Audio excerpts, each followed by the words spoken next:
लक्ष्मीं जगन्मातरं भावये आद्यन्तरहिता अनन्तलक्ष्मीं सदा आदिलक्ष्मीं जगन्मातरं भावये सूर्यचन्द्राग्नितेजो मण्डलान्तराम् आर्यां सुभक्तां तरङ्गान्तरां शिवा कार्यसिद्धिप्रदां कल्याणकारिणीं तुर्यामहेश्वरीं दुर्गादिरूपिणीं तुर्यामहेश्वरीं दुर्गादिरूपिणीम् आदिलक्ष्मीं जगन्मातरं भावये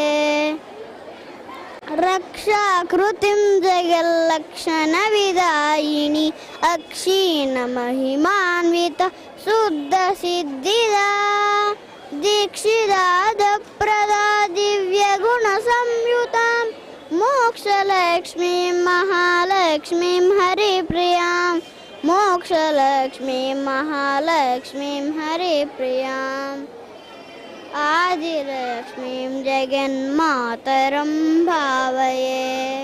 आदिलक्ष्मीं जगन्मातरं भावये